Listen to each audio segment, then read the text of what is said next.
আপনি কি জানেন আমেরিকা খুব মিষ্টি একটা জেলখানা?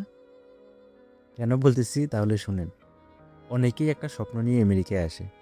মনে করে ২-৩ বছর কঠোর পরিশ্রম করবে, কয়েক কোটি টাকা জমাবে, তারপর দেশে ফিরে গিয়ে নিজের মতো ব্যবসা বা কিছু একটা করবে। কিন্তু বাস্তবতা আর স্বপ্ন অনেক সময় সেই পরিকল্পনার মতো হয় না। ১ দিন, ২ দিন, ১ বছর, ২ বছর দেখতে দেখতে সময় চলে যায়। দায়িত্ব বাড়ে, সংসার গড়ে ওঠে, সন্তানদের পড়াশোনা শুরু হয়, লোন হয়, নতুন নতুন হিসাবও যোগ হয়।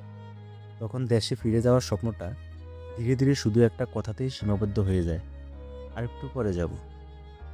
এই আরেকটু পরে অনেকের জীবনে আর শেষ হয় না। আমেরিকা অনেক সুযোগ দেয়, ভালো আয় দেয়, সুন্দর জীবনও দেয়, কিন্তু সেই সুযোগের সঙ্গে এমন কিছু দায়িত্ব আর অভ্যাস তৈরি হয় যেগুলো অনেকের জন্য ফিরে যাওয়ার সিদ্ধান্তকে কঠিন করে তোলে। তাই অনেকেই মজা করে বলে আমেরিকা একটা মিষ্টি জেলখানা। এখানে কেউ কাউকে জোর করে আটকে রাখে না। কিন্তু জীবনের বাস্তবতা, দায়িত্ব আর ভবিষ্যতের চিন্তা মানুষকে এমনভাবে বেঁধে ফেলে যে দেশের ফেরার পরটা দিন দিন আরও দূরের মনে হয়। তবে কিন্তু সবার গল্প এক নয়। কেউ কেউ সত্যি দেশে ফিরে নিজের স্বপ্ন পূরণ করে, আবার কেউ কেউ আমেরিকাতেই নতুন স্বপ্ন গড়ে তোলে।